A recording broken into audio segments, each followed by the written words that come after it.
So hello guys, my name is Nishad Kadam and welcome to my channel, and in this particular video we'll be taking a look at Python for loops. Okay, so first of all, what is for loop and when should we use it?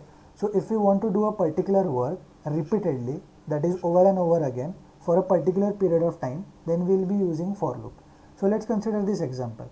Okay, let's say I want to print all the elements in this list one by one. Okay, so what is the work that I have to do here? So the work is I have to print all the values which are present in this list, right? So I want to do this work repeatedly, and until what time I have to do this work? I have to do this until all the elements in the list are printed, right? So this is the scenario where we'll be using for loop. So when we want to do a certain work, that is printing in this case, repeatedly for a particular period of time, then we have to use a for loop. Okay, so this is how you write a for loop in Python. So first of all, this for we have to write for is the keyword in Python. This I is a variable over here, and what this does I'll be explaining it to you very shortly. And this in is also a keyword in Python, and this in keyword basically acts as a marker for Python language. And so what this marker does is anything which is right at the right hand side of this marker should be an iterable. So what is an iterable? Iterable is basically a thing which we can iterate through, or we can access its elements one by one. So this is a list, right? So list is an iterable. We can access its elements, this 1, 2 and 3 one by one. So it is an iterable. Okay. So this in is basically a marker for Python, and after this marker, whatever it is, it should be an iterable in case of a for loop. Okay. So and then I have to after this in I have to give an iterable object, so iterable thing followed by a colon, and if you hit enter you can see this indentation will be automatically given. If I run this program, you can see that this 1, 2 and 3 will be getting printed. So what is happening? So first of all, this 1, okay, in first iteration or in first loop, this 1 will be getting stored in this variable I.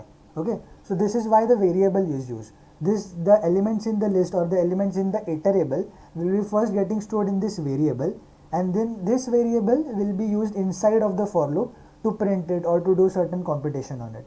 So in first loop, this one will be getting stored in I, and then this one will be getting printed. So in second loop, this 2 will be getting stored in I and 2 will be getting printed, and in third loop this 3 will be getting stored in I, and then this 3 will be getting printed. So this is how a for loop works. It works in a circular fashion. So until a stop condition, it does the work which is specified to it inside this for loop repeatedly over and over again. Okay. So now I have used list. So what is another iterable that we can use? So tuple is another iterable that we can use. So we can also place a tuple over here. You can see that I am getting a same output. So what is another iterable in Python? So I can also use a set over here. So this is a set basically in Python, and if I run it, you can see that still I can access all the elements of the set. So I can use any iterables over here, that is list, tuple, set. Also string is also an iterable. Okay, so if I type Nishad over here and if I run this program, you can see that all the elements in the string will be accessed one by one. So first of all, this n will be getting stored in I, and this n will be then getting printed. So you can see that this NISHAD, all the letters in this string are getting printed one by one. So string is also an iterable. So this after this in, there should be an iterable, and then what this for loop will do? This for loop will access each and every individual element of that iterable, and then this work or this specified work over here inside of the for loop will be done. Okay. So now I can also place a dictionary over here. So if I run this program, you can, let me save it, and if I run it, you can see that this name and roll number will be getting printed. So basically these are keys and these are values in a dictionary. So if I place this dictionary over here, so dictionary is also an iterable first of all. So if I place this iterable dictionary in front of this in, then what will happen? Then all the keys which are present in the dictionary will be getting printed. Okay, like this name is a key in dictionary, this roll number is a key in dictionary. So this keys will be getting printed. So now let's say I want to print both the keys and the values in the dictionary. So what I'll do is I'll simply use this items method in dictionary. Okay, so this items method, if I use this items method, okay, so let me do this. let me clear my console quickly. And okay, if I do this, and so now we want to print both the things, right? Keys as well as values. So this over here is giving two values. So to catch that two values, we require two variables. Okay, so I have to introduce a new variable, that is j over here. So in previous cases, this thing over here was just giving only one value. So the work of catching those values was done by this I, that is only a single variable. But now it is this thing over here after in is giving two values. So to catch the two values, we require two variables. Hence we will specify two variables over here, and let's print both the variables. And if I run this program, you can see that both name and Nishad will be getting printed. So if I want to print both the key and values, I have to first of all use this items method in dictionary, and this will be giving two values. So to catch the two values, we require two variables over here, and then we can print those two values.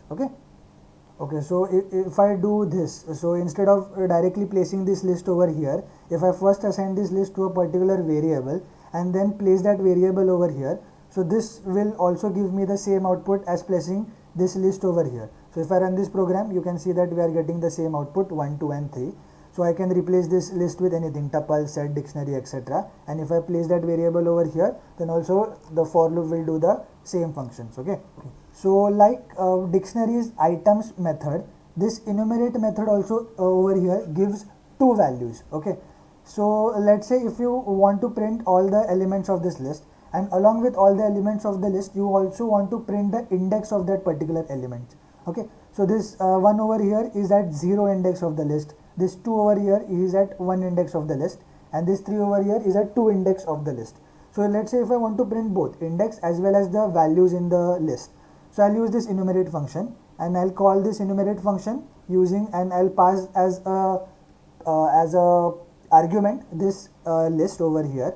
So and if I run this program, you can see that this first of all I or the first value that will be returned by enumerate is the index, and the second value it will return is that particular value in that particular list. Okay, so if I run it, you can see that in I all the index position are getting stored 0, 1 and 2, and in J all the values of the list are getting stored. So if you want to print along with the values in the list the index that the values are on, then you have to use this enumerate function. Okay, so there's another function that we can use inside of this for. So that another function is range. So what this range does is, this range basically gives a sequence of numbers. Okay, and we have to specify the start and stop of that sequence. So this is the start, this is the stop, and this is the step size. So first of all, my sequence of number will be starting from 1. Okay, and it will stop at always 1 less than the specified one. So I have specified 11, so it will be stopping at 10. So you can see that the sequence from only 1 to 1 till 10 is getting printed, and this 1 over here is nothing but the step size. So what this step size does, step size basically does the work of skipping the values. Okay, so if I run this program, you can see that this 1 to 10 will be getting printed because I have started it from 1, I have stopped it at 10, I have specified 11, so it will be stopping at 10, and the step size is 1. So if step size is 1, no value will be getting skipped. If step size is 2, 1 value will be skipped. If I run this, you can see that after 1 directly 3 is printed, so this 2 is getting skipped. So if I write 3 over here, you can see that only 1, so now 2 values will be skipped, 2 and 3 are skipped, and directly 4 is printed. Okay, so this is what this range function does. It basically gives a sequence of numbers. The first number in the sequence will be first stored in this I, then it will be printed, then the second number in the sequence will be stored in I, and so on. So this is the range function. I'll be making a separate video on this range function, so please watch that video also. Okay, so that's it for this video, guys. So today we have learned for loop in Python. So if you are liking my video, please hit a like and share as much as you can. Thank you guys, thank you so much for watching.